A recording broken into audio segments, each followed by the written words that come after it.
everyone. I'm Sarah. I'm one of the workers at Black Dragon Bespoke. Person behind the camera is my partner Kieran. So, sorry about the stuff getting damaged in post. That's absolutely bullshit. We'd packed it as best we can, but Ozpost are dicks.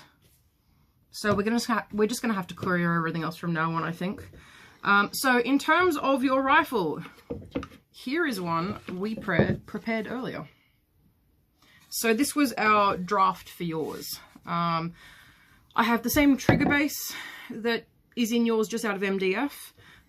So in terms of fixing your issue, I think the best way for us to go forward at this point is get yourself a nice cheap chopping board from Kmart. I've got a piece of MDF here. I think it's like 1.5 mil or something. 3 mil? It's 3 mil. Okay, cool. So one of the cheapest, nastiest chopping boards you can either get from Kmart or one of the little $2 shops like the Reject Shop. Thinner is better because it's going to need to fit in that hole there.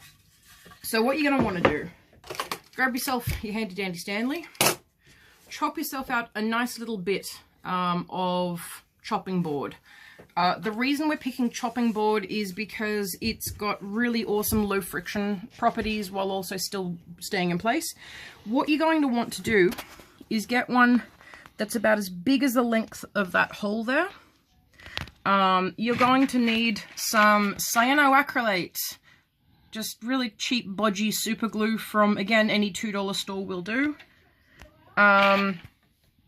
You're going to need to get your piece of chopping board, and I'm just going to pop that trigger in there.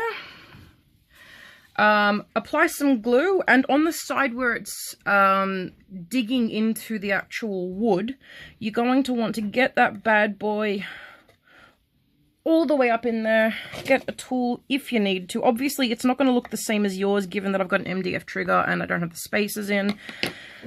Get some glue in there, glue that bad boy in, and then just keep moving that trigger. Obviously, because this one's not pinned down, it's not going to be moving the same way as yours.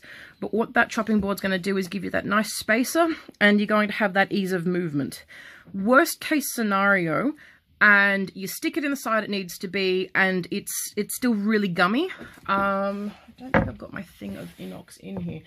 Bunnings sells a product called Inox. It is a sprayable silicone lubricant, not WD-40. That won't do it all. The silicone lube is what you want. Get yourself a good squirt or two in there and get some in the top side. Given that the wood is sealed, you shouldn't have any issues. You can just wipe any excess off, but what that will do is give it a good lube until that cutting board wears down into the right wear pattern for you. That should do the job. It might be a bit of a tight fit, so try and make sure that you can get a chopping board that's the right thickness for the actual hole. Given I don't have your rifle here, I can't give you exact details, but that should do the job. If there's any other issues, shoot us a message. You know how to contact us, and hopefully this solves the problem and you get to have fun with it.